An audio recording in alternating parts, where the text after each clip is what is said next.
আচ্ছা, আলোক বিজ্ঞান এই চ্যাপ্টারে মানে আমাদের এখানে শুরু হচ্ছে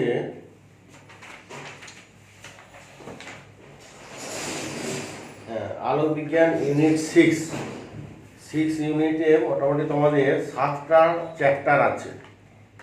আলোর প্রতিফলন, প্রতিসরণ, লেন্স, বিচ্ছুরণ ও বিক্ষেপণ, আলোকীয় যন্ত্র, ব্যতিচাপ, অপবর্তন আর সমাবর্তন। ঠিক আছে, এই 7টা চ্যাপ্টার আছে। তো আজকে আমরা তোমাদের আলোর প্রতিফলন চ্যাপ্টারটা শুরু করছি। তো আলোর প্রতিফলন বলতে আমরা ক্লাস 7-8 থেকে আমরা পড়ে এসেছি। আলোর বিশেষ বিশেষ কিছু ধর্ম আছে। 1 নম্বর প্রতিফলন, 2 নম্বর প্রতিসরণ, 3 নম্বর ব্যতিচাপ, 4 নম্বর অপবর্তন, 5 নম্বর সমাবর্তন, এইগুলো আর কি। তো আমরা আলোর প্রতিফলন আর প্রতিসরণ সম্পর্কে আমরা জেনে এসেছি। তো সেইখানে আমরা আলোর প্রতিফলন কাকে বলে আমরা জানি, সুতরাং নতুন করে কিছু বলার দরকার হয় না। তবু একটু প্রথমে দিকে বইয়ের তোমাদের 4-5 পাতা একটু আলোর প্রতিফলনের ধর্মগুলো সম্পর্কে আলোচনা করা আছে। তোমরা একটু ধর্মগুলো একটু দেখে নেবে। যেমন আলোর প্রতিফলন বলতে আলো ধরো কোনো একটা ঘন বায়ু মাধ্যম থেকে এসে, একটা বায়ু মাধ্যম এসে কোনো অস্বচ্ছ প্রতিফলক তলে প্রতিফলিত হলো, আপতিত হলো। একটা অস্বচ্ছ প্রতিফলক তল আপতিত হয়ে আবার বায়ু মাধ্যমেই ফিরে গেল, অর্থাৎ যে মাধ্যমে এসছে সেই মাধ্যমে ফিরে যাচ্ছে। এই ঘটনাটাকে প্রতিফলন বলা হয়। এবং এই তলটা অস্বচ্ছ তল হতে হবে, যেমন দেওয়াল একটা অস্বচ্ছ প্রতিফলক তল। আর প্রতিসরণ মানে আলো দুটো স্বচ্ছ মাধ্যমের মধ্যে দিয়ে যাবে। ধরো বায়ু মাধ্যম দিয়ে আসতে আসতে এখানে ধরো জল আছে, জলের মধ্যে প্রবেশ করলো, তাহলে আলো এক মাধ্যম থেকে এসে দ্বিতীয় মাধ্যমে প্রবেশ করলে এই ঘটনাটাকে প্রতিসরণ বলা হয়।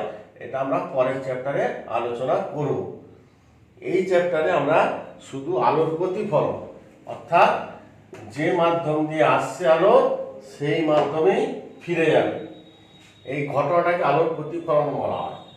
আর এটা আপতিত রশ্মি আপতিত হয়েছে, আর এক্স ওয়াই হচ্ছে দুই মাধ্যমের বিভেদ তল বা প্রতিফলক তল। এক্স ওয়াইটা এখানে আপতিত হয়েছে ও বিন্দুতে, তাই ওটা হচ্ছে আপাতন বিন্দু।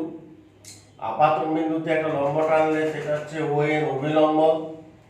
আর ও থেকে বি পথে চলে গেল, তাহলে ও বি হলো প্রতিফলিত রশ্মি। এই ও আপতিত রশ্মি, ও বি প্রতিফলিত রশ্মি, ও এন অভিলম্ব। এবারে আপতিত রশ্মি প্রতিফলিত রশ্মি এমনভাবে হবে যাতে এরা উভয় অভিলম্বের সঙ্গে সমান কোণ করে, অর্থাৎ আপতিত রশ্মি অভিলম্বের সঙ্গে যে কোণ করে তাকে আপাতন কোণ বলা হয়, এটা থিটা হলে প্রতিফলিত রশ্মি ও বি এটা অভিলম্ব ও এন এর সঙ্গে যে কোণ করবে সেটা হচ্ছে আপাতন কোণের সঙ্গে সমান, অর্থাৎ থিটা। এটা 30 ডিগ্রি হলে এটা 30 ডিগ্রি। এগুলো আমরা জানি। এটা হচ্ছে প্রতিফলনের সূত্র। আপাতন কোণ এবং প্রতিফলন কোণ সমান হবে, আর আপতিত রশ্মি প্রতিফলিত রশ্মি অভিলম্ব পরস্পরের একই তলে থাকবে। প্রতিফলন দু ধরনের আমরা জানি। প্রতিফলক তলের আকারের উপর নির্ভর করে প্রতিফলন দু ধরনের হয়, একটা নিয়মিত একটা বিক্ষিপ্ত প্রতিফলন আমরা জানি। এগুলো একটু দেখে নেবে। তো প্রতিফলনের ফলে রশ্মির চ্যুতি, অর্থাৎ আলো যার কথা ছিল সোজা এই দিক দিয়ে, কিন্তু আলটিমেটলি আলো যাচ্ছে মাধ্যমে পড়ে এই পথে যাচ্ছে, তাহলে যতটা কোণে বেঁকে গেল তাকে চ্যুতিকোণ ডেল্টা বলা হয়। সহবতে দেখতে পাচ্ছ চ্যুতিকোণের মান কত হবে। টোটাল এই অ্যাঙ্গেলটা হচ্ছে 180 ডিগ্রি। টোটাল অ্যাঙ্গেলটা হচ্ছে 180 ডিগ্রি, কিন্তু এটা থিটা, এটা থিটা, তাহলে এটা টোটাল কোণটা হচ্ছে 2 থিটা। তাহলে 180 থেকে 2 থিটা বাদ দিলে এটা হবে তোমার চ্যুতিকোণ। 180 ডিগ্রি মাইনাস 2 থিটা বা ইত্যাদি। প্রতিফলনের ফলে আমরা কোনো বস্তুকে দেখতে পারি, উষা বদলি হয়, এসবগুলো ব্যাপারগুলো আছে, দেখে নেবে। এবারে প্রতিবিম্ব। প্রতিবিম্বটাও তোমরা জানো, আলো কোনো মাধ্যমে প্রতিফলিত হয়ে দ্বিতীয় ধরো যদি আমি সমতল দর্পণ নিই, সমতল তার আগে একটু বলে দিই, আলো রশ্মি 3 ধরনের আছে। এগুলো আমরা সব ক্লাস 10-এও পড়েছি। এটা সমান্তরাল রশ্মি গুচ্ছ বলবো এটাকে। আর আলো যদি একটা বিন্দুতে মিলিত হয় তখন এই রশ্মিগুচ্ছকে বলবো অভিসারী রশ্মিগুচ্ছ। অভিসারী রশ্মিগুচ্ছ। এটা সমান্তরাল রশ্মিগুচ্ছ।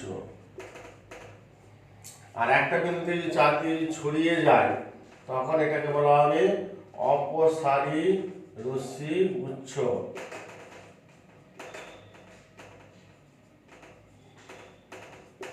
অভিসারী, অপসারী আর সমান্তরাল রশ্মিগুচ্ছ। কারণ আমি টার্মগুলো ইউজ করব, এগুলো একটু মনে রাখতে হবে। আলো যদি কোনো বিন্দুতে মিলিত হয় তাহলে অভিসারী রশ্মিগুচ্ছ, আর অভিসারী রশ্মিগুচ্ছ হলে এখানে সত্যি সত্যি রশ্মিগুলো মিলিত হচ্ছে, তাহলে এখানে একটা পর্দা রাখলে এই পর্দা একটা প্রতিবিম্ব তৈরি হয়, সেই প্রতিবিম্বটাকে বলা হয় সদ্বিম্ব। আর অপসারী রশ্মিগুচ্ছ যদি হয়, অর্থাৎ একটা বিন্দুতে যদি চারদিকে ছড়িয়ে যায় তাহলে এইখানে যে প্রতিবিম্বটা তৈরি হবে সেটা হবে অসদ্বিম্ব। ঠিক আছে, অসদ্বিম্ব মানে সমশীর্ষ প্রতিবিম্ব হবে। আর অভিসারী রশ্মিগুচ্ছের দ্বারা সদ্বিম্ব তৈরি হবে এবং উল্টানো প্রতিবিম্ব হবে, যেটাকে বলা হয় অবশীর্ষ প্রতিবিম্ব। তাহলে দু ধরনের আমাদের প্রতিবিম্ব আছে, একটা সদ্বিম্ব, অসদ্বিম্ব, এগুলো আমরা জানি। সদ্বিম্ব হচ্ছে পর্দায় তৈরি করা যাবে, এবং অভিসারী রশ্মিগুচ্ছ যদি সত্যি সত্যি মিলিত হচ্ছে একটা বিন্দুতে তাহলে অভিসারী রশ্মিগুচ্ছের দ্বারা সদ্বিম্ব তৈরি হয়। আর অপসারী রশ্মিগুচ্ছ মানে একটা বিন্দু থেকে চারদিকে ছড়িয়ে যাওয়া, অর্থাৎ এটা বলা হয় অপসৃত হওয়া। তাহলে এখানে কি হবে, যে বিন্দু থেকে চারদিকে ছড়িয়ে যাচ্ছে বলে মনে হয় সেই বিন্দুতে অসদ্বিম্ব তৈরি হয়। ঠিক আছে, তো এগুলো আমাদের এখানে কাজে লাগবে। তো আমরা এখানে এখন আলোচনা করব গোলীয় দর্পণ। অ্যাকচুয়ালি দর্পণে হচ্ছে দু ধরনের দর্পণ আছে, একটা সমতল দর্পণ আর একটা হচ্ছে গোলীয় দর্পণ। সমতল দর্পণ বলতে আমরা আমাদের বাড়িতে যে দর্পণ বা আয়না যেটা ইউজ করি সেটা সমতল দেখতে বলে, এটা বলা হয় সমতল দর্পণ। সমতল দর্পণের পেছনের দিকটা পাওয়ার কলের থাকে আমরা জানি। তাহলে এই দর্পণে ধরো সামনে যদি কোনো একটা বস্তু থাকে তাহলে এই বস্তুর প্রতিবিম্ব দর্পণের ভিতরে এই জায়গায় তৈরি হবে, আমরা জানি। কি করে তৈরি হয় তা দেখা যাক। তাহলে এখানে আমাদের আয়নাতে যে আমরা আমাদের প্রতিবিম্বটা দেখছি সেটাকে কি প্রতিবিম্ব বলবো? অসদ্বিম্ব। কারণ আমরা শুধু চোখেই দেখতে পাচ্ছি, যেহেতু অসদ্বিম্বটা দর্পণের ভিতরে তৈরি হয়েছে তাই আমি পর্দা রাখতে পারবো না দর্পণের ভিতরে। এবং অসদ্বিম্ব হতে গেলে আমরা কি বলেছি, অপসারী রশ্মিগুচ্ছের দ্বারা অসদ্বিম্ব তৈরি হয়। দেখো কিভাবে হচ্ছে। তো একটা বস্তুর প্রতিবিম্ব তৈরি করতে গেলে মিনিমাম দুটো রশ্মি চাই, তাহলে আমি মোটামুটি মিনিমাম দুটো রশ্মি নেব। একটা এই দর্পণের সঙ্গে লম্বভাবে রশ্মিটা আপতিত হবে, আর আমরা জানি লম্ব আপাতনের ক্ষেত্রে যে পথে রশ্মিটা যাবে সেই পথেই আবার ব্যাক করে ফিরে চলে আসবে। তাহলে একটা রশ্মি, আর একটা রশ্মি তীর্যকভাবে যদি আমি ফেলি এখানে দর্পণে, তাহলে প্রতিফলনের নিয়ম অনুযায়ী এটা আপতিত রশ্মি, এটা অবিলম্ব। হ্যাঁ, এখানে একটা যতটা কোণ ঠিক ততটা কোণ করে রশ্মিটা বেরিয়ে চলে যাবে, যেন মনে হবে এই দিক দিয়ে যাচ্ছে। তাহলে দেখো দুটো রশ্মি বেরিয়ে এলো প্রতিফলনের পর, একটা এই দিক একটা এই দিক। মনে হবে যেন এই দুটো রশ্মি এটা পেছনে যদি আমি বাড়াই মনে হবে যেন এই বিন্দু থেকে এই রশ্মি দুটো বেরিয়ে এসছে। এবং একটা বিন্দু থেকে যে চারদিকে ছড়িয়ে যাচ্ছে, তাহলে একটা বিন্দু থেকে চারদিকে ছড়িয়ে যাওয়া মানে অপসারী রশ্মিগুচ্ছে পরিণত হওয়া। তাহলে অপসারী রশ্মিগুচ্ছের দ্বারা কি প্রতিবিম্ব তৈরি হয় বলেছিলাম? অসদ্বিম্ব। ওই জন্য দর্পণের ভিতরে এই প্রতিবিম্ব যেটা তৈরি হবে সেটা অসদ্বিম্ব। ওকে, এখানে চোখ রেখে দেখলে আমরা চোখ কি দেখবে, হ্যাঁ এই বস্তুটাকে দর্পণের ভিতরে এখানে আছে দেখতে পাবো। এবং সমতল দর্পণের একটা বৈশিষ্ট্য, দর্পণ থেকে বস্তু যতটা দূরে থাকবে বস্তুর দূরত্বটাকে ইউ দিয়ে প্রকাশ করা হয়, আর দর্পণ থেকে প্রতিবিম্বটা ঠিক তত দূরে তৈরি হয় ভি, অর্থাৎ ইউ সমান ভি। এবার দর্পণের দুদিকে তো, তাই এই দিকে যদি বস্তু দিকে যদি নেগেটিভ সাইন ধরি তাহলে এই দিকটা হবে পজিটিভ সাইন, তাহলে ইউটা মাইনাস হবে, মাইনাস ইউ সমান ভি, বা হ্যাঁ ইউ সমান মাইনাস ভি, যা খুশি দুদিকে মাইনাস দিয়ে গুণ করলে। তাহলে অসদ্বিম্ব কীভাবে তৈরি হয় আমি তোমাদের দেখালাম। এবার সদ্বিম্ব তৈরি করা যায় তার জন্য কি করে হয়, আমরা একটা যদি লেন্স নিই, উত্তল লেন্স, এটাও আমরা জানি 9 ক্লাস 10 পড়েছি। এখানে একটা ধরো বস্তু আছে, লেন্সে গিয়ে পড়লো, প্রতিফলনের পরে এখানে আসবে, মিলিত হবে। এই একটা রশ্মি দিয়ে এলো, এখানে মিলিত হলো। দেখো এটা কি রশ্মিগুচ্ছ? একটা বিন্দুতে মিলিত হচ্ছে, তার মানে এটা অভিসারী রশ্মি উৎস। অভিসারী রশ্মি উৎসের দ্বারা সত্যি সত্যি রশ্মিগুলো যদি মিলিত হচ্ছে, তাহলে এখানে একটা পর্দা যদি রাখো, পর্দায় কি প্রতিবিম্ব তৈরি হবে? এই যে প্রতিবিম্বটা তৈরি হবে সেটাকে আমরা সদ্বিম্ব বলি। তাহলে এখানে দেখো, তার সদ্বিম্ব তৈরি হতে গেলে অভিসারী রশ্মি উৎস হতে হবে একটা, অর্থাৎ একটা বিন্দুতে মিলিত হবে। আর অসদ্বিম্ব তৈরি হতে গেলে রশ্মিগুলো অপসারী রশ্মি উৎস চারদিকে ছড়িয়ে যাবে। ঠিক আছে? তাহলে এই হচ্ছে সদ্বিম্ব আর অসদ্বিম্বের ব্যাপারটা, এটা মাথায় রাখতে হবে। কারণ আমি এখানে গোলীয় দর্পণ নিয়ে আলোচনা করব। গোলীয় দর্পণে এরকম দু ধরনের প্রতিবিম্ব তৈরি হয়, সদ্বিম্ব হয়, অসদ্বিম্ব হয়। এই ব্যাপারটা আমরা মাথায় রেখে কাজ করব। ওকে? এবারে চলে আসি আমাদের যে সিলেবাসে যেখান থেকে আছে সেখান থেকে স্টার্ট করছি। এটা হলো প্রিলিমিনারি জিনিস। হ্যাঁ, এগুলো আমাদের সিলেবাসে নেই, কিন্তু এগুলো আমাদের জানতে হবে। এগুলো জেনে তারপরে আমি গোলীয় দর্পণের ভিতরে যেগুলো আমাদের সিলেবাসে আছে সেগুলো আমরা ভালো করে বোঝাতে পারবো বা তোমরা জানতে পারবে। সুতরাং এগুলো একটু মাথায় রাখবে। এবারে আমাদের শুরু হচ্ছে এই গোলীয় দর্পণ থেকে পড়া, অর্থাৎ বক্র প্রতিফলক তল। গোলীয় দর্পণ মিন্স হচ্ছে এটা একটা বক্র প্রতিফলক তল। এইরকম প্রতিফলক তলটা দু ধরনের হতে পারে। একটা হচ্ছে উত্তল দর্পণ হতে পারে, প্রতিফলক তলটা যদি উত্তল আকার হয়। আর একটা হচ্ছে অবতল দর্পণ হতে পারে, যদি প্রতিফলক তলটা অবতল আকার হয়। তো এই উত্তল দর্পণ আর অবতল দর্পণ নিয়ে আমরা এখানে আলোচনা করব। তো এই উত্তল দর্পণ ও অবতল দর্পণ কিভাবে তৈরি করা যায়?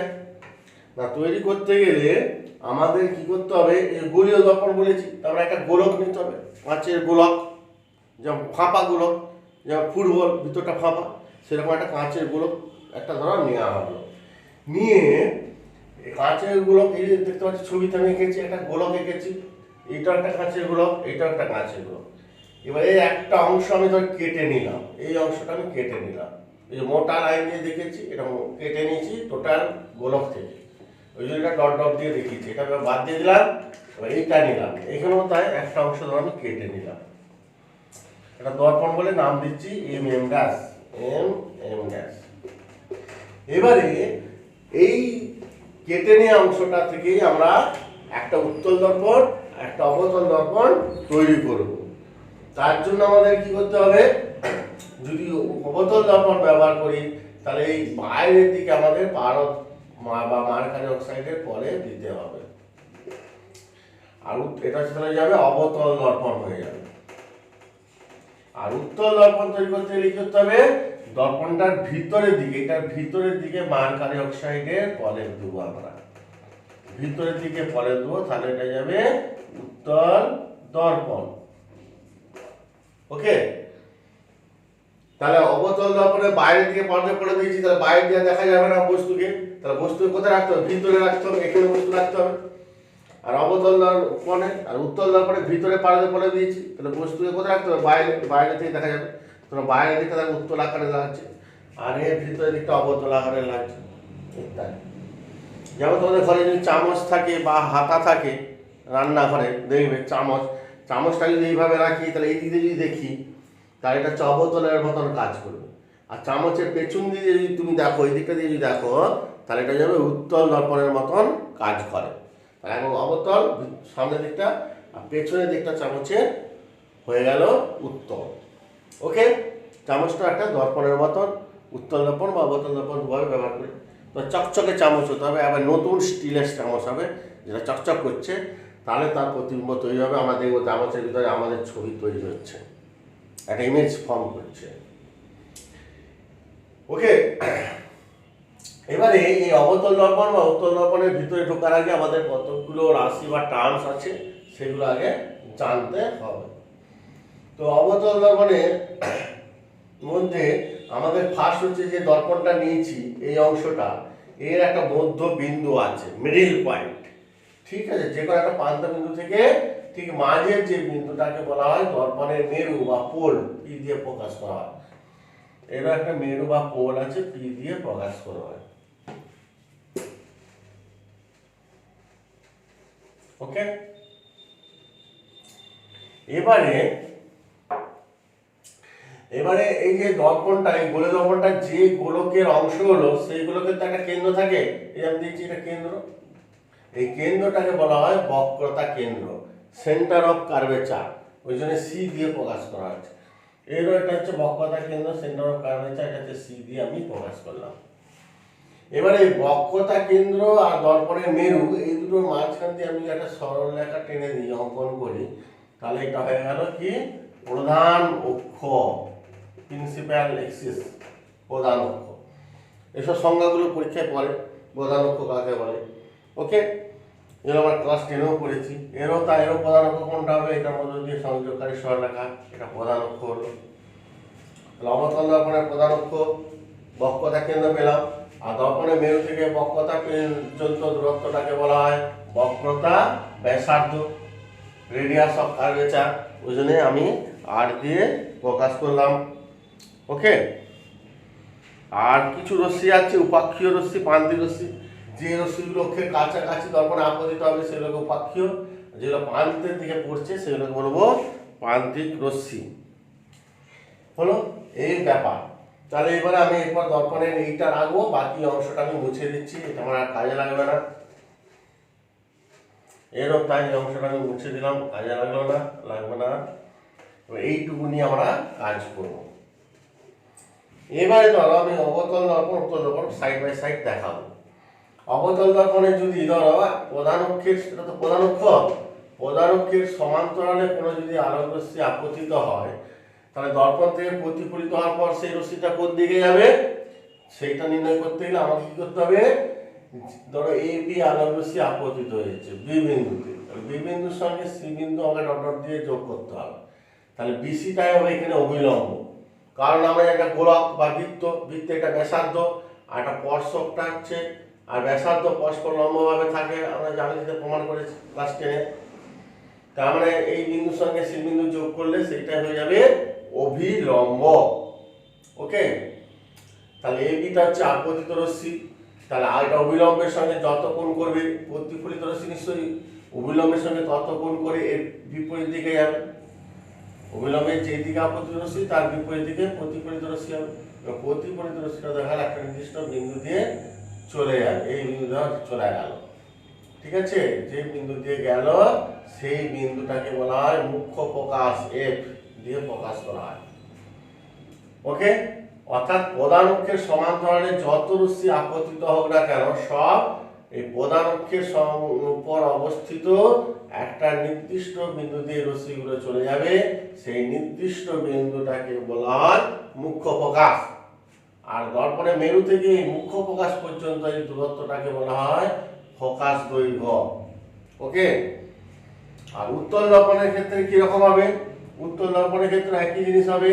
প্রধান অক্ষের সমান্তরালে যদি আমি একটা আলোক রশ্মি আপতিত হয়, তাহলে কি হবে, এখানেও তাই, এটার সঙ্গে এটা যোগ করে দাও, স্কেল দিয়ে যোগ করবে, এটা অবিলম্ব হয়ে গেল।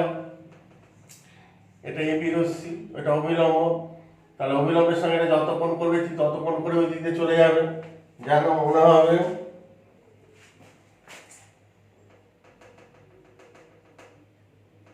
এদিকে চলে যাবে। দেখো একই কোণ করে যাচ্ছে, এটা একই কোণ করে যাবে, যেন মনে হবে প্রধান অক্ষের উপর অবস্থিত কোন একটা বিন্দু থেকে রশ্মিটা অপসৃত হচ্ছে। যা প্রধান অক্ষের সমান্তরালে যত রশ্মি ফেলবে মনে হবে না, এটা হচ্ছে অবিলম্ব, এটা আপতিত রশ্মি, এটা প্রতিফলিত রশ্মি, মনে হবে যেন প্রধান অক্ষের উপর একটা বিন্দু থেকে রশ্মিগুলো কি হচ্ছে যে চারদিকে ছড়িয়ে যাচ্ছে, একটা এদিকে যাচ্ছে একটা এদিকে যাচ্ছে, মনে হবে যেন এই বিন্দু থেকে রশ্মিগুলো ছড়িয়ে যাচ্ছে। তাহলে এই বিন্দুটাকে বলা হবে মুখ্য ফোকাস উত্তল দর্পণ। তাহলে উত্তল দর্পণের মুখ্য ফোকাস, আর এটা হচ্ছে অবতল দর্পণের মুখ্য ফোকাস। আর দর্পণের মেরু থেকে মুখ্য ফোকাস পর্যন্ত দূরত্বটাকে ফোকাস দৈর্ঘ্য বলা হয় ইত্যাদি। ওকে, তাহলে মুখ্য ফোকাস কাকে বলে জানতে হবে, ফোকাস দৈর্ঘ্য কাকে বলে জানতে হবে, এইগুলো মেন আমাদের ইম্পর্টেন্ট জিনিস, বইতেও দেওয়া আছে। আর এই মুখ্য ফোকাসের উপর একটা তল কল্পনা করি, যে তলটা প্রধান অক্ষের সঙ্গে লম্বভাবে থাকবে সেটাকে বলা হয় ফোকাস তল। আর প্রধান অক্ষের সঙ্গে কোণ করে যদি সমান্তরাল রশ্মি উচ্চ আপতিত হয়, বইতে যেমন দেওয়া আছে দেখো, তারা মুখ্য ফোকাসে মিলিত না হয়ে ফোকাস তলের কোনো একটা বিন্দুতে মিলিত হবে, সেইটাকে বলা হয় গৌণ ফোকাস। কিরকম ছবিটা হবে? এরকম হবে। এই ধর প্রধান অক্ষের সঙ্গে একটা কোণ করে সমান্তরাল রশ্মি আপতিত হয়েছে, তাহলে কি হবে? তারা এটা যদি মুখ্য ফোকাস হয়, এইখানে কোনো একটা বিন্দুতে প্রতিফলনের পর মিলিত হবে। এইটাকে ধরে এফ ড্যাশ, এটাকে গৌণ ফোকাস হলো, কারণ এটা হচ্ছে ফোকাস তল যদি নিই, ফোকাস তলের উপর পরে একটা বিন্দুতে মিলিত হবে। অর্থাৎ এখান থেকে এটা যদি এফ হয় দূরত্ব, এটারও দূরত্ব হবে এফ। মুখ্য ফোকাস ফোকাস দূরত্ব এখান থেকে যা দূরত্ব, এখান থেকে তাই দূরত্ব, কিন্তু সেটা সমান্তরাল রশ্মি উৎস, কিন্তু যেহেতু প্রধান অক্ষের সঙ্গে কোণ করে আছে, তাই মুখ্য ফোকাসে মিলিত না হয়ে এই ফোকাস তলের উপর অবস্থিত কোনো একটা বিন্দুতে মিলিত হয়। এটাকে বলা হয় গৌণ ফোকাস, আর তলটাকে বলা হয় ফোকাস তল। ওকে,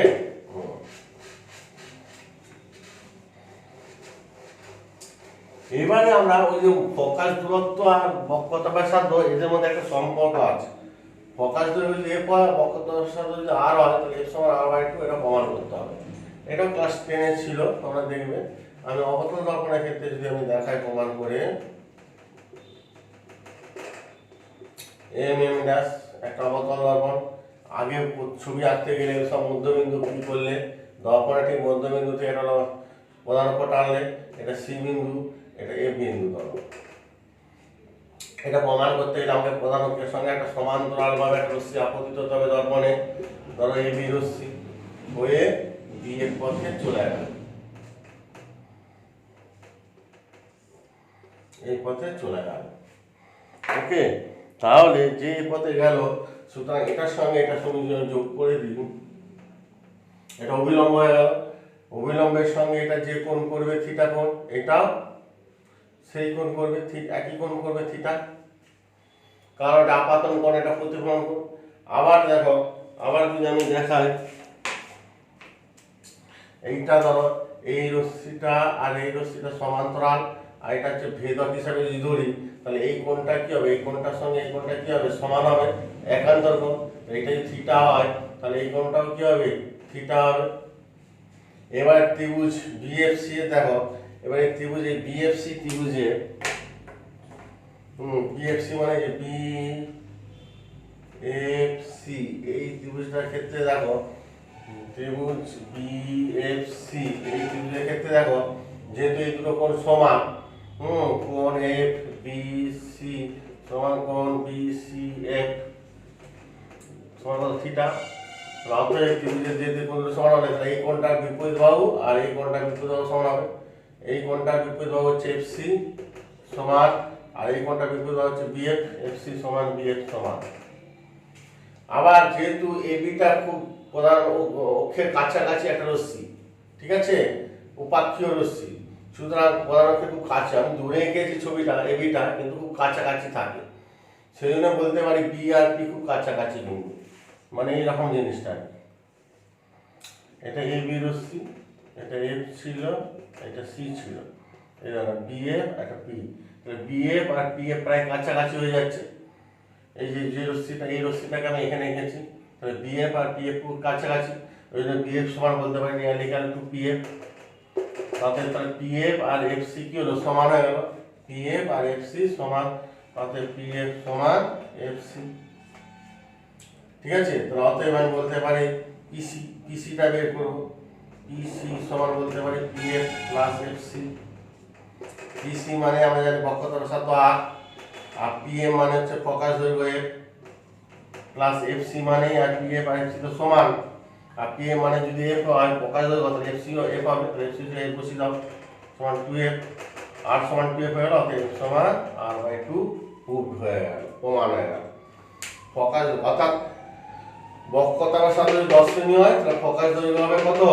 5 সেমি, অর্থাৎ মুখ্য ফোকাসটা পিসির মধ্যবিন্দু, ঠিক আছে, বক্রতা ব্যাসার্ধের মধ্যবিন্দু হচ্ছে মুখ্য ফোকাস, তাহলে ফোকাস দৈর্ঘ্য 10 এর অর্ধেক হবে ওটার বক্রতা ব্যাসার্ধ যা, এটা মাথায় রাখতে হবে। f সমান r/2 বা r সমান ফোকাস দৈর্ঘ্যের দ্বিগুণ, r সমান 2f। এটা আমি অবতল দর্পণের ক্ষেত্রে প্রমাণ করে দেখালাম, তোমরা উত্তল দর্পণের ক্ষেত্রেও প্রমাণ করে করতে পারো। একই জিনিস দুভাবে করতে পারবো। ওকে,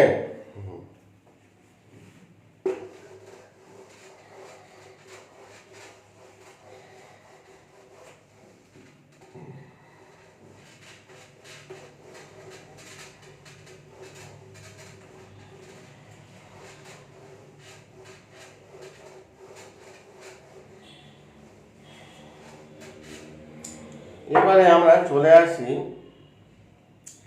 অবতল দর্পণ দ্বারা প্রতিবিম্ব গঠন।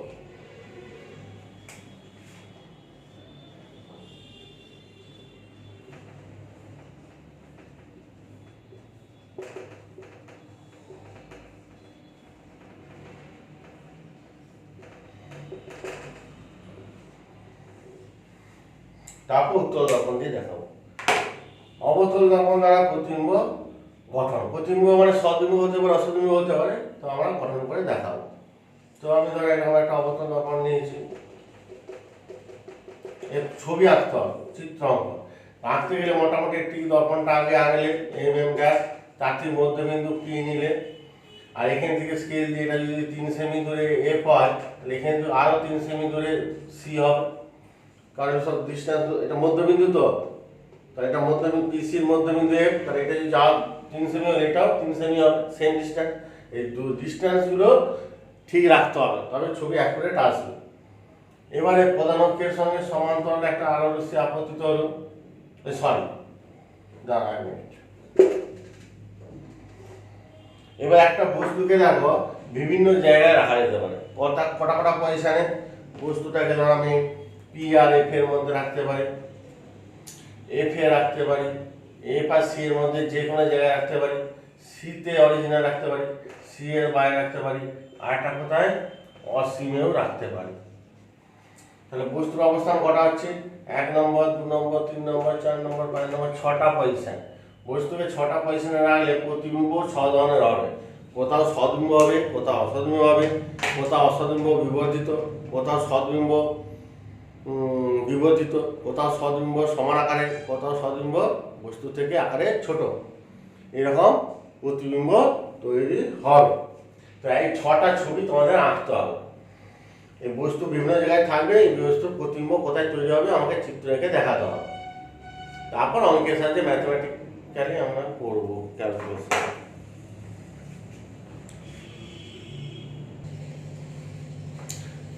এবারে আমরা একে একে এক একটা পজিশনে বস্তুকে রাখবো, রেখে তার প্রতিবিম্ব কোথায় তৈরি হয় সেগুলো আগে চিত্র অঙ্কন করবো, তারপর ম্যাথমেটিক্যালি প্রবলেম আছে সেই অঙ্কের সাহায্যে আমরা ক্যালকুলেশন করবো। তো এই বস্তুর প্রতিবিম্ব আঁকতে গেলে একটা জিনিস মাথায় রাখবে, যে প্রতিবিম্ব আঁকতে গেলে মিনিমাম 2টো রশ্মি চাই, ঠিক আছে। একটা রশ্মিকে সবসময় এই প্রধান অক্ষের সঙ্গে সমান্তরালে পাঠাবো। আমরা দেখেছি প্রধান অক্ষের সমান্তরালে পাঠালে রশ্মিগুলো প্রতিফলনের পর কোন দিক দিয়ে যাবে, মুখ্য প্রকাশের মধ্য দিয়ে। আর একটা বক্রতা কেন্দ্রের মধ্য দিয়ে পাঠালে যে পথে যাবে আবার সেই পথেই ফিরে আসবে। তো দেখানো যাক কি হয়। তো আমি প্রথমে ধরো বস্তুটাকে এই দর্পণের মেরু আর মুখ্য প্রকাশের মধ্যে রাখছি। তো এই জায়গায় আমি রাখবো একটা বস্তু, নাম দিয়ে দেবো বস্তুটার নাম পি কিউ বস্তু। এবারে প্রতিবিম্ব আঁকতে গেলে মিনিমাম 2টো রশ্মি চাই। একটাকে কি করবো, এই প্রধান অক্ষের সমান্তরালে পাঠাবো, পাঠালে রশ্মিটা কোন দিকে যাবে, যে মুখ্য প্রকাশে এফ এর মধ্য দিয়ে যাবে। এখানে একটা স্কেল বসাবে, এই বিন্দু যোগ করে দিবে স্কেলের সাহায্যে, এই দিকে একটা রশ্মি চলে গেল। আর একটা রশ্মিকে পাঠাবো বক্রতা কেন্দ্রের মধ্য দিয়ে। বক্রতা কেন্দ্রের মধ্য দিয়ে এমন ভাবে পাঠাবো যাতে কি হবে, বক্রতা কেন্দ্রকে আমি সব রশ্মি আমরা জানি দর্পণে লম্বভাবে পড়বে, আমরা জানি আবার দর্পণে লম্বভাবে আপতিত হওয়া মানে যে পথে রশ্মিটা গেছে সেই পথে আবার ফিরে আসবে। তাহলে তোমরা এখানে একটা স্কেল নিবে, স্কেল এটার সঙ্গে এটা যোগ করে দেবে।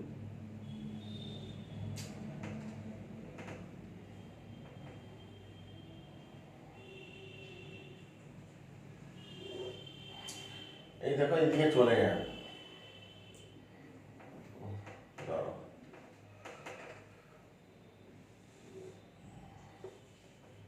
এটা হচ্ছে বক্রতা কেন্দ্র। তার মানে এই দিকে রশ্মি যদি পড়ে, এটা স্কেল দিয়ে আগে ঠিক সোজা হয়ে যাবে, এই দিকে যদি পড়ে তার মানে যে বক্রতা কেন্দ্রগামী রশ্মি, তাহলে তলে লম্ব হয়ে আপতিত হবে, আবার ওই পথেই ফিরে যাবে। একটু ভাঙবো ওই দিক দিয়ে, এই দিকে যাবে। দেখো এই রশ্মি দুটো দেখো প্রতিফলনের পর কি রকম রশ্মি উৎসে পরিণত হয়েছে, দেখে মনে হচ্ছে কি একটা বিন্দুতে মিলিত হবে। যদি মিলিত হতো তাহলে অভিসারী রশ্মি উচ্চ হতো, কিন্তু কখনোই মিলিত হবে না। দেখো একটা এই দিক দিয়ে চলে যাবে, একটা এই দিক দিয়ে যাবে, রশ্মিগুলো কখনোই মিলিত হবে না। তার সামনে মিলিত না হলে আমাকে এবার পেছন দিয়ে দেখতে হবে। পেছন দিয়ে এই রশ্মিগুলোকে যদি বাড়াই, দেখো এটাকে যদি পেছন দিয়ে বাড়ালাম, ডট ডট ডট দিয়ে বাড়াবো, এটাকেও পেছন দিয়ে বাড়াবো, ডট ডট ডট, দেখো এইখানে মিলিত হয়েছে রশ্মিগুলো।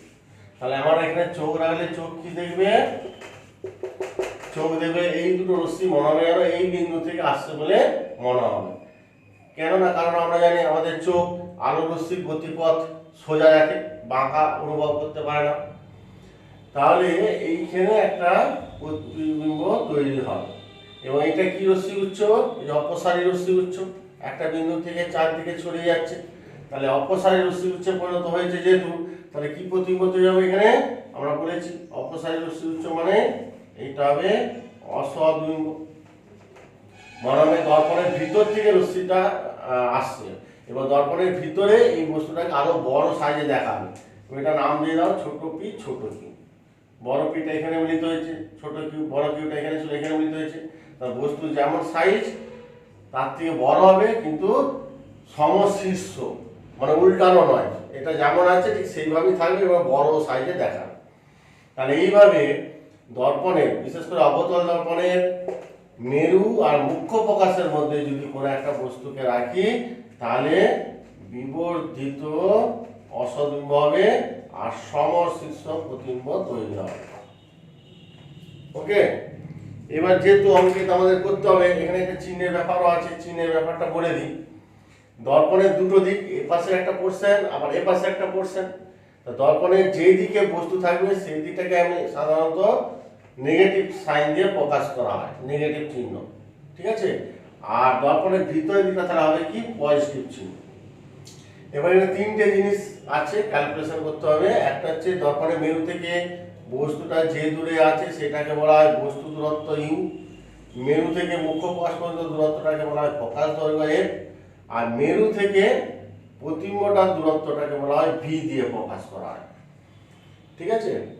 এবার ইউ আর এফ দেখো দর্পণের সামনের দিকে আছে, তার মানে ইউ এর আর এফ এর চিহ্ন সবসময় নেগেটিভ হবে। অবতল দর্পণের প্রকাশ দৈর্ঘ্য সবসময় নেগেটিভ, ইউ সবসময় নেগেটিভ হবে, কিন্তু ভিটা দুটো চিহ্ন হতে পারে। এইখানে পজিটিভ চিহ্ন হচ্ছে, পজিটিভ চিহ্ন হলে তাহলে এটা কি বিম্ব তৈরি হবে, অসদ্বিম্ব। কারণ অসদ্বিম্ব হতে গেলে এই দর্পণের ভিতরে তৈরি হবে, তার মানে প্রতিবিম্বের দূরত্বটা সবসময় পজিটিভ সাইন নেব। এবারে বস্তুটাকে যদি দর্পণের ফোকাস থেকে যে কোনো জায়গায় রাখো না কেন, আমরা দেখাবো সেখানে সবসময় সদ্বিম্ব তৈরি হবে। সদ্বিম্ব হলে দর্পণের যেই দিকে বস্তুর সামনে এইদিকে তৈরি হবে, তখন ভি এর চিহ্নটা হবে নেগেটিভ। এটা ছবি এঁকে দেখাচ্ছি এই ব্যাপারটা। কিন্তু এই পর্যন্ত, এই তিনটে পর্যন্ত বুঝতে পারলে তো জিনিসটা কি, কারণ চিহ্নটা এখানে এসেন্সিয়াল অবকাশ সময়। তাহলে ইউ আর এফ বস্তু আর ফোকাস দৈর্ঘ্য দর্পণের একই দিকে আছে, তার দুজনের সেম সাইন হবে, দুটোই নেগেটিভ। আর যেহেতু অসদ্বিম্ব দর্পণের ভিতরে তৈরি হচ্ছে, তাহলে কি হবে, এটা অপোজিট সাইন, ওই জন্য ভি পজিটিভ। এই যে ইউ মাইনাস ভি প্লাস, তার মানে বুঝে নেবো একটা প্লাস মাইনাস মানে কি দুজনের দুদিকে আছে, দর্পণের দুদিকে। ওকে, এই ব্যাপার। এবং প্রতিবিম্বের প্রকৃতি কিরূপ যদি বলে, যে একটা বস্তুকে দর্পণের মেরু এবং মুখ্য প্রকাশের মধ্যে রাখা হলো, তাহলে প্রতিবিম্বের প্রকৃতি কিরূপ লিখো। তাহলে প্রতিবিম্বের প্রকৃতি বলতে এই তিনটে জিনিস বলতে হবে। প্রতিবিম্বটি অসদ্বিম্ব হবে এবং বস্তু থেকে আকারে বড় হবে এবং সমশীর্ষ প্রতিবিম্ব তৈরি হবে। এবারে এই জিনিসটাই যদি আমি বস্তুটাকে ধরো এফ আর সি এর মধ্যে যদি রাখতাম, তাহলে কি ঘটতো, পাশাপাশি এখানে ছবিটা আঁকছি তাহলে বুঝতে পারবে।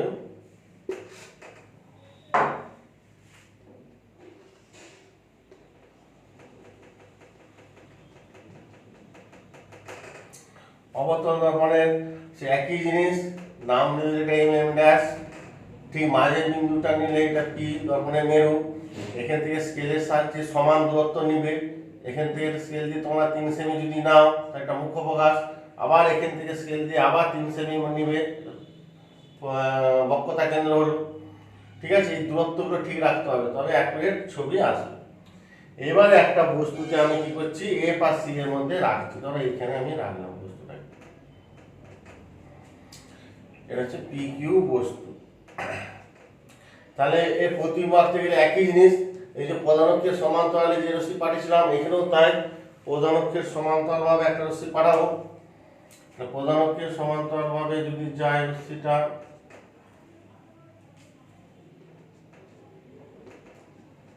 তাহলে কি হবে, কোন দিক দিয়ে যাবে, প্রতিফলনের পর মুখ্য ফোকাসের মধ্যে দিয়ে যাবে। মুখ্য ফোকাস এখানেও গেছে,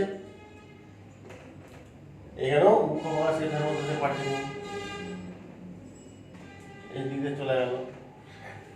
আর একটা রশ্মি কি করব, এই বক্রতা কেন্দ্রগামী পাঠাবো, কিন্তু বক্রতা কেন্দ্রগামী আমাকে পাঠাতে হবে, তার মানে পাঠাতে গেলে এটাকে আরো বাড়াতে হবে। অথবা তোমরা আরেকটা করতে পারো, এই ফোকাসের মধ্য দিয়ে যদি পাঠাও, ঠিক আছে, আমরা জানি প্রধান অক্ষের সমান্তরালে গেলে ফোকাসের মধ্য দিয়ে যাবে, আবার যদি আমরা রশ্মি ফোকাসের মধ্য দিয়ে যায় তাহলে প্রতিফলনের পর কিভাবে নির্গত হবে, প্রধান অক্ষের সঙ্গে সমান্তরালভাবে নির্গত হবে। কারণ আলোক রশ্মির গতিপথ প্রত্যাবর্তনশীল, মানে সমান্তরালে গেলে ফোকাসের মধ্যে যাবে, আর যদি ফোকাসের মধ্যে দিয়ে পাঠায় তাহলে সমান্তরালভাবে নির্গত হবে। তাহলে দেখো এইখানে রশ্মি দুটো মিলিত হলো, এইখানে যেহেতু মিলিত হলো তাহলে এইখানে দেখো সত্যি সত্যি দুটো রশ্মি মিলিত হয়ে গেছে, এসে একটা রশ্মি এদিক দিয়ে গেল আর একটা রশ্মি এদিকে গেল। সত্যি সত্যি যদি দুটো রশ্মি মিলিত হয়েছে তাহলে এখানে প্রতিবিম্ব তৈরি হবে, এটাকে যেখানে ছেদ করেছে সেখান থেকে প্রধান অক্ষের উপর আমি লম্ব টেনে দিলাম, পি বিন্দুটা এখানে মিলিত হয়েছে, তো এখানে নাম দিলাম একটা ছোট পি আর এখানে ছোট কিউ। তাহলে রশ্মিগুলো দেখো, এই একটা রশ্মি একটা রশ্মি, এটা কি রশ্মি উৎস, প্রতিফলনের পর অভিসারী রশ্মি উৎস, অর্থাৎ একটা বিন্দুতে মিলিত হওয়া মানে অভিসারী রশ্মি উৎস, আর অভিসারী রশ্মি উৎস মানে তাহলে কি বিম্ব তৈরি হয়, সদ্বিম্ব। যেহেতু সত্যি সত্যি রশ্মিগুলো মিলিত হয়েছে তাহলে এখানে একটা পর্দা রাখলে, সাদা পর্দা যদি আমি রাখি তাহলে এখানে পর্দাতে এই বস্তুটার প্রতিবিম্ব এখানে তৈরি হবে। তাহলে এটা কি হলো, এর বৈশিষ্ট্য তাহলে কি হলো, সদ্বিম্ব হবে। এখানেও দেখো বস্তু থেকে প্রতিবিম্বটা আকারে বড় মানে বিবর্ধিত, আর এর ঠিক উল্টানো প্রতিবিম্ব, উল্টায় গেছে, তীর চিহ্নটা উপরে ছিল এখানে তীর চিহ্নটা নিচে হয়ে গেছে, তার মানে অবশীর্ষ প্রতিবিম্ব তৈরি হলো। তাহলে এখানে যদি আমি চিহ্নের নিয়ম দিই তাহলে দেখো, মেরু থেকে মুখ্য ফোকাস দূরত্ব কত, ফোকাস দৈর্ঘ্য এক, মেরু থেকে বস্তুটা এখানে আছে, বস্তু দূরত্ব ইউ, আবার মেরু থেকে এখানে প্রতিবিম্ব তৈরি হয়েছে, প্রতিবিম্ব দূরত্ব ভি। তাহলে ইউ ভি এফ সব দর্পণের একই দিকে আছে, তা দর্পণের এই দিকটাকে আমরা নেগেটিভ আর এটা পজিটিভ, কিন্তু এখানে কিছু নেই, সব এই দিকে, তাহলে ইউ নেগেটিভ এফও নেগেটিভ, কিন্তু ভিটা এখানে হয়ে গেছে নেগেটিভ হয়ে গেছে, এই যে সদ্বিম্ব নেগেটিভ। কেন, সদ্বিম্ব তৈরি হতে গেলে দর্পণের সামনেই তৈরি হতে হবে, তবে আমি এখানে পর্দাটা রাখতে পারবো, তবে সদ্বিম্ব তৈরি হবে। আর এখানে তো আমি পর্দা রাখতে পারছি না, দর্পণের ভিতরে এটা তৈরি হয়েছে, জাস্ট আমি দেখতে পাচ্ছি দর্পণের ভিতরে এই বস্তুটা একটা সাইজের থেকে বড় প্রতিবিম্ব তৈরি হয়েছে, তো এটা অসৎ, আর এটা হচ্ছে সদ্বিম্ব। তাহলে সদ্বিম্ব হতে গেলে সব ইউ ভি এফ সব একই দিকে হবে, তিনটেই মাইনাস চিহ্ন হবে সদ্বিম্বের ক্ষেত্রে, আর অসদ্বিম্বের ক্ষেত্রে শুধু ভিটা পজিটিভ হবে। ওকে।